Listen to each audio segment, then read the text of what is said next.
Right, you ready? No, don't eat out of that, man. You're meant to eat out the bowl. Nowadays.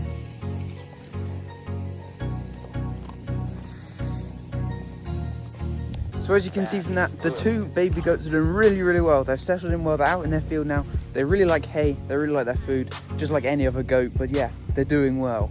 So here we've got Phoebe and we've got Maya. They're both little baby pygmy goats. They are how old they are. They're 5.5 months old and they're closing on 6 months very quickly. I think in like a week or so they're about 6 months old or so, and that's pretty sick. Yeah, they really like their hay, and they've got Henry and Oscar's old hay feeder. And if you don't know who Henry and Oscar are, they're over there. We'll go see them in a minute. I've got a bit to talk about their field arrangement and sheds and that sort of thing. So yeah, let's do that quick. Here we have Henry. He's an absolute tank. He's mega. Look at the size of him. But he's enjoying his hay from his new hay feeder, which I made in a previous video. Look at this. It's pretty sick. And here's little Oscar. He's also a pygmy goat like Henry, like the girls. But these two are castrated little goats. Ah, yeah, that's you. Oh my goodness. They're still a bit feisty sometimes, but you know.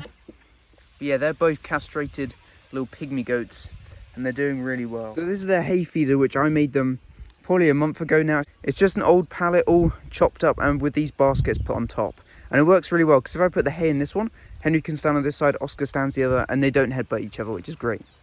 Onto their field and housing sort of situation with the goats. So Henry and Oscar obviously had this whole field to themselves before. We got them their new shed, the shed which the girls were in when we first got them, which you saw in the previous video. We got that for Henry and Oscar to have like a bigger house to live in. But now the girls are here, and they lived in that for a bit, and now they're in their little baby shed, which Henry and Oscar had when they started off, and they're just down at the end of the field in their own little section. The reason we had to do this was a bit odd actually. I thought you can keep pygmy goats together, like all together, like female goats and then the weather goats. You can, but if you want to breed from your female goats, it's best to keep them separate. So that's what we've done. We've got Phoebe and Maya down here with their little baby shed. Henry and Oscar's shed's just the other side, and they'll walk up and down and see each other. But they eat hay. Henry and Oscar over there on their climbing frame, and the girls over here with this. This climbing frame is not finished. This section here is a mess. This is not done at all. This bit's done, but I need to make this accessible for them and a bit safer, obviously, because it's not like solid at all. If you saw a previous video I made, I think talking about getting the goats or something, you will know why, but that's a work in progress, and we've got stuff to do about that in the future. So one thing I thought I'd mention is what I'm using for their fencing, because I've had a mixed experience with fencing. So currently I'm using this electric fence, which also has its kind of debates on whether I should use this, because obviously it's got like the mesh or fencing type stuff, and it's obviously all electrified. But with Henry and Oscar and Phoebe and Maya, they've got horns, so obviously I don't want them to get stuck in the fence with their horns, because they'll just keep getting zapped and zapped and zapped. So basically what I've had to do isn't nothing crazy. Obviously I've just basically only let the girls out for a few days while I was here, so they could kind of get to know their field, get outside a bit more. Look at her go in. Oh shoot, look, she's gone inside the climb frame. It's funny, she eats the hay from inside sometimes. It's so funny, look at her. But what I did was, while I was letting them out for the first time, I would always make sure I was here when they were out in the field. So if they touched the fence, for example, I was here kind of watching them, so I knew that they knew not to touch the fence basically. So they avoid the fence, stay away from it. But yeah, they're doing well. I'm really happy with how they're doing.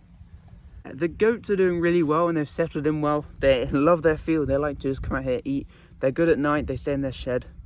Like, they're doing so well. I mean, there is like a couple of things that could be better. Like, they do bleat a lot when Henry and Oscar bleat, but that's kind of to be expected, because there's not much you can do about that if your other goats bleat, which is a shame.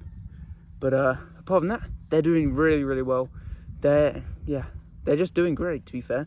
I can't really compare them to how Henry and Oscar were when they were babies, but they're doing pretty well, to be fair. They're doing really, really well. The point of this video, I wanted to give you an update on how the baby goats were doing, how they've settled in. They're doing well. They really like food. They're very friendly, and yeah, they're very vocal, as you can probably hear. But yeah, so that's pretty beastly. Henry and Oscar are doing well as well, and we'll get them in the next few videos. But I've got some new pallets over there for the next video, where we're going to be improving the goats climbing frame for the girls, because they can't use theirs yet, which is going to be so cool to see them on it finally. So yeah, don't forget to like and subscribe, and check out the goat playlist on the channel. Thank you guys for watching, and I'll catch you guys in the next video.